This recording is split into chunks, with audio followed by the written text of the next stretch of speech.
They say never mix friendship with ambition. I learned that lesson the hard way. I gave 5 years of my life to that company. Late nights, missed birthdays, unpaid overtime, all because I believed that loyalty meant something. But then he took everything. My best friend. My work brother. The one I helped through his divorce, his debts, and his darkest moments. And when he stabbed me in the back for a title and a corner office, I made a decision. If he wanted to play dirty, he had no idea who he was dealing with. If you've ever been betrayed by someone you trusted, especially in your workplace, this story will hit home. It's not just about revenge. It's about knowing your worth, taking your power back, and making sure the knife they used to stab you cuts them deeper in return. Grab a drink, sit back, and buckle up, because when betrayal happens in business, there are no rules. You ever spend years building something? A career, a reputation, a future, brick by brick, night after night. You sacrifice, you show up, you outwork everyone. You do it because you believe hard work gets rewarded, because loyalty matters, because some people, some friends would never cross a line. That's what I used to think. Until one day, I looked up and realized the man sitting in my seat was the same guy I used to call my best friend. And he didn't get there by working harder than me. He got there by stabbing me in the back with a smile. This is the story of how I lost everything I worked for, and how I made him lose everything he took.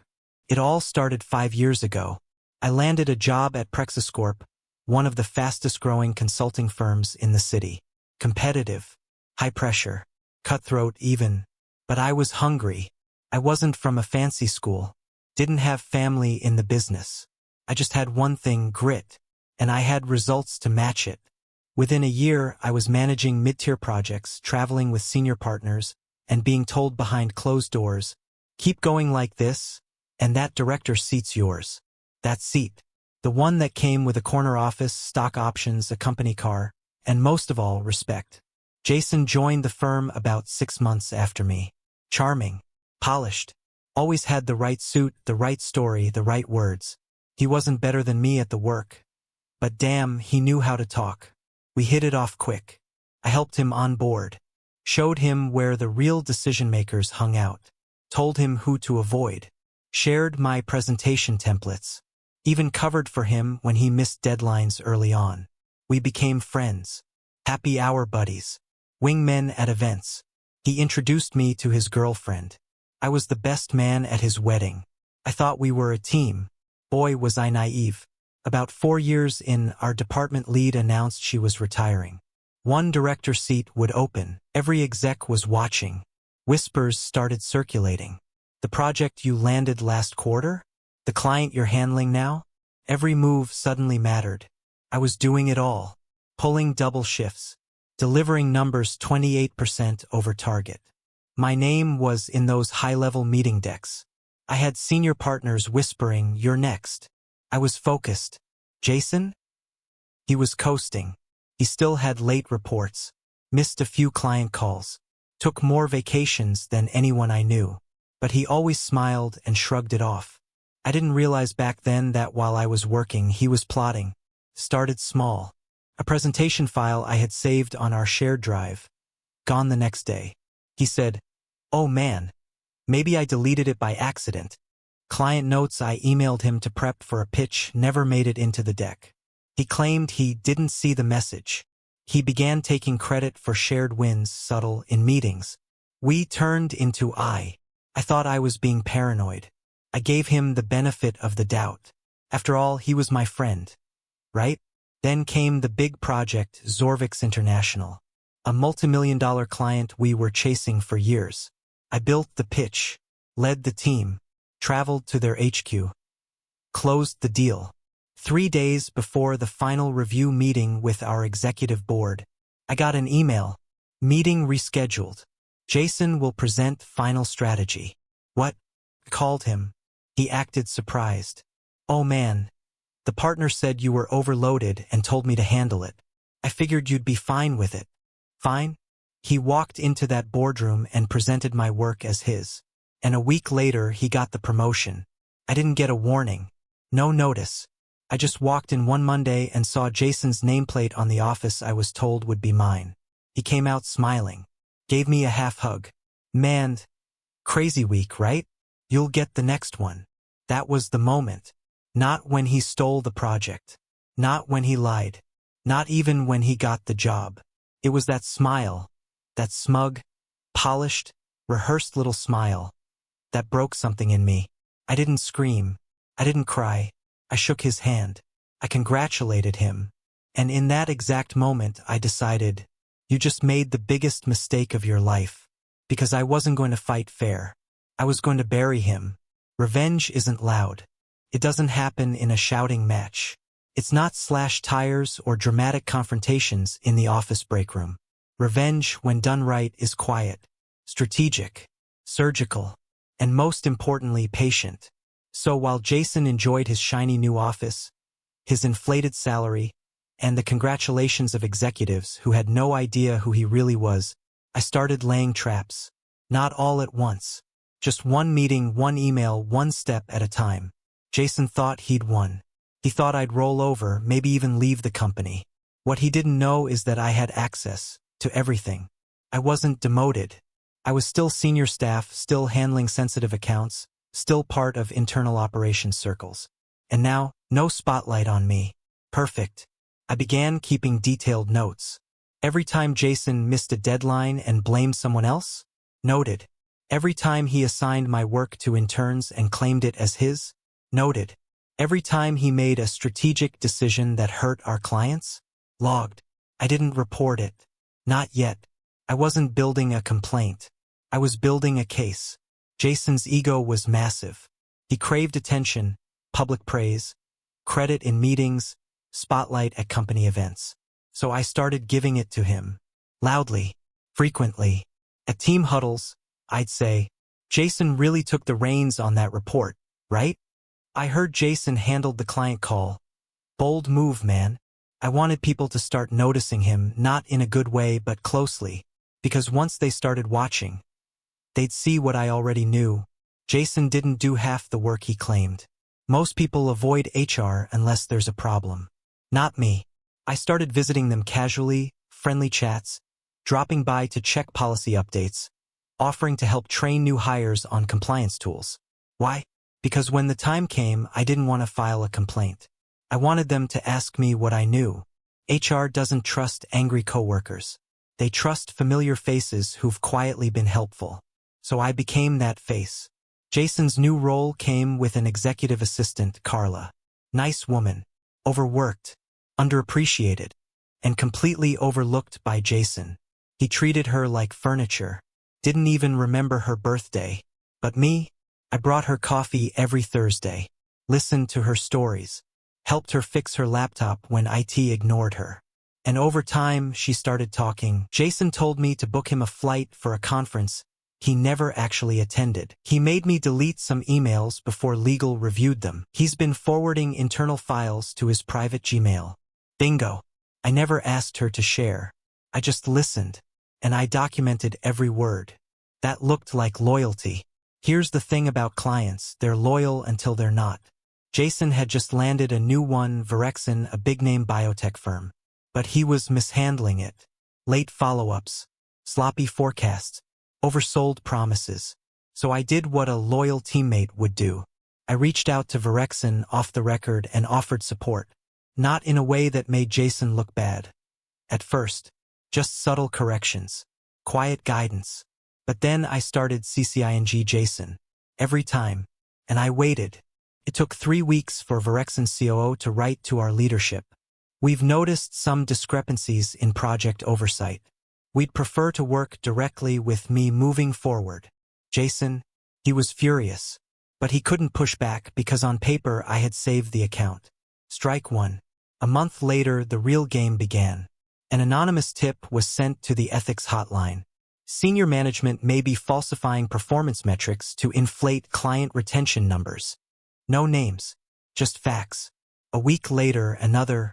Concerns about misuse of corporate travel funds. See attached receipts. All traceable to Jason's choices. None traceable to me. He didn't know it yet. But his credibility was bleeding out. Jason had been pushing a bloated budget plan for Q3. One that even junior analysts said didn't make sense. So I let it pass. Didn't raise a finger. But I casually mentioned to the finance director over lunch. That Q3 budget's bold. Hope it doesn't come back to bite us if revenues dip. Then I let numbers do what numbers do. The plan crashed. Hard. Revenue missed projections by 18%. Stakeholders got nervous. Guess who got called into a meeting with the board? Jason. Guess who wasn't invited, but just happened to walk by and get asked for input? Me. Strike two. I'll never forget this night. I was working late, and Jason came into the office, clearly rattled. He tried to act normal. Asked me if I wanted a drink. Said we should catch up. But I could see it in his eyes. Fear. HR had asked him to verify some of his reports. Legal had questions about client disclosures. Finance wanted a second audit. He was sweating. He tried to laugh it off. You know how it is. People get jealous when you rise too fast. I smiled. Yeah. Crazy how things fall apart, huh? You can feel it when the tide turns. It starts in whispers, hallway conversations that go silent when you enter. Then comes the coldness, unanswered emails, rescheduled meetings. And finally, the silence gives way to spectacle. Jason's fall began quietly, but it would end loud. It started with a routine check, or at least that's what HR called it. But I knew better. I had laid the groundwork. That mysterious, anonymous tip about misallocated travel funds? Turns out Jason had expensed multiple non-work dinners as client meetings, including one with a woman he was very clearly dating, not working with. HR pulled his travel card history. Then they pulled his phone logs. Then came the audit. Suddenly, he was summoned for an urgent compliance review. He called it a witch hunt.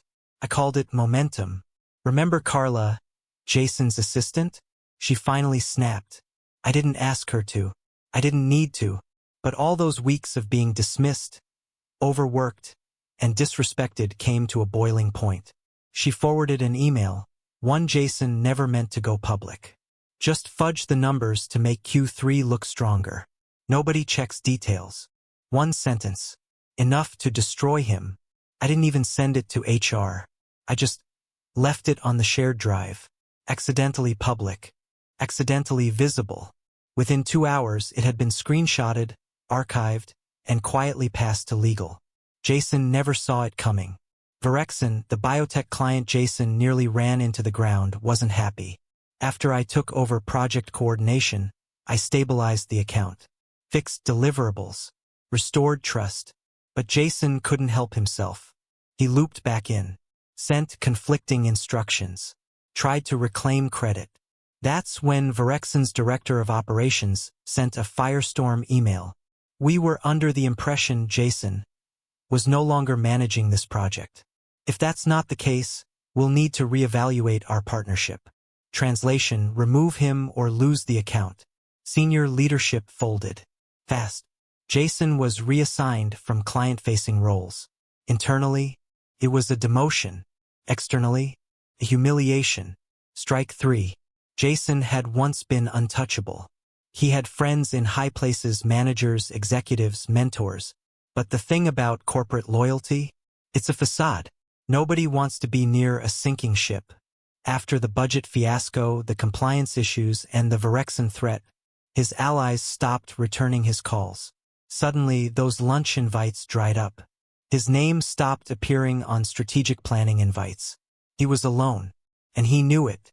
I walked by his office one afternoon. The door was half open. Jason was sitting behind his desk, shoulders slumped, suit wrinkled, staring at an untouched cup of coffee. He looked old, defeated.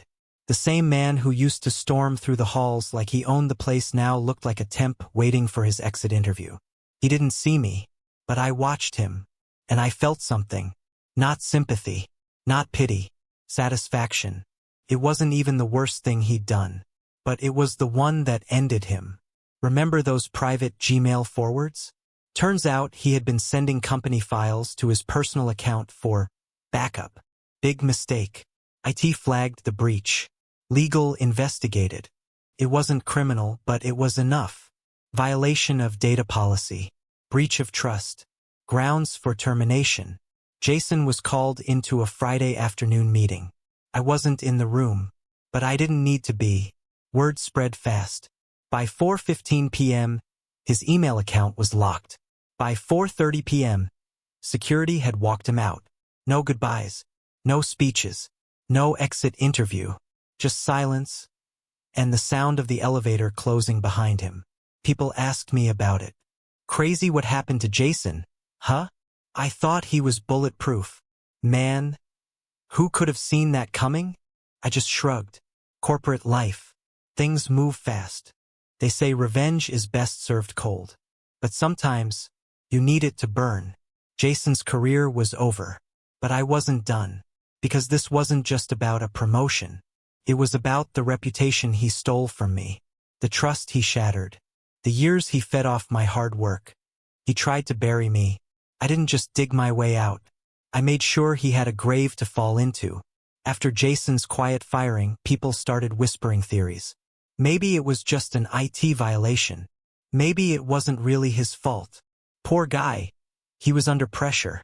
No, he didn't get to walk away as a misunderstood martyr. So I rewrote the script. Not with lies. Just truth. Strategic truth. Over coffee breaks. At networking events. In closed-door meetings with senior execs. I told the full story with receipts. I didn't beg for sympathy. I told it like someone who lived through it and refused to be silenced. By the time I was done, everyone knew. Jason wasn't the victim. He was the virus. Jason went dark on social media after he was fired. But 6 weeks later, a familiar face showed up on LinkedIn, new haircut, forced smile, and a bio that read, "Experienced strategic leader, available for consulting." That's when the idea hit me. If he wanted to rebuild, I'd make sure the foundation was made of sand. So I created a new account, anonymous, professional, no trace to me, and I started commenting under his posts politely, publicly. Interesting perspective, Jason.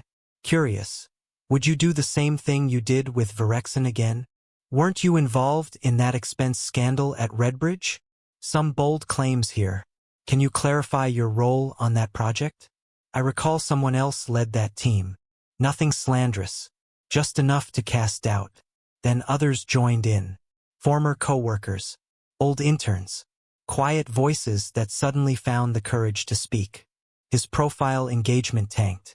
Recruiters stopped responding. He started posting motivational quotes. That's when you know they're spiraling. This was my moment. Our company was invited to an industry panel. Keynote speakers, Q&A, networking mixers, the works. I was one of the presenters. And so was Jason's former mentor, the VP who once championed him. We hadn't spoken since the fallout. But after my session, he pulled me aside. "I should have seen it sooner," he said. "What he did to you, that wasn't just office politics. It was war." He asked me to join a new steering committee. One Jason had once begged to be part of. I accepted. That night, my name trended across the conference's social feed. His wasn't even mentioned. That's what real closure feels like. Being visible in the rooms they're banned from. Months passed. Then one of my contacts, a recruiter friend, called me. Jason had applied for a position, a senior role, a tech firm outside our network.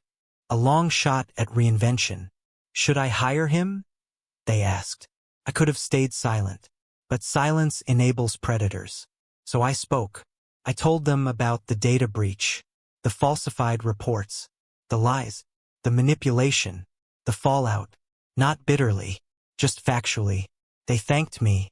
He never got a callback. It was a rainy Thursday. Downtown cafe. I was meeting with a colleague for lunch. And there he was. Jason. Alone. In line. Wearing an ill-fitting suit and a tired expression. He looked up. Our eyes met. I saw the flicker of recognition. And shame. He hesitated like he might speak. I didn't. I just walked past him. Confident. Poised. Whole. That was the real revenge. Not what I did to him, but what I became without him. If someone ever steals from you, your time, your trust, your opportunity, don't rush to explode. Build. Strategize. Document. Revenge isn't always loud. Sometimes it looks like a quiet promotion, a deserved spotlight, a career they'll never catch up to. And when they try to rebuild, let them, but always make sure the world remembers why they fell.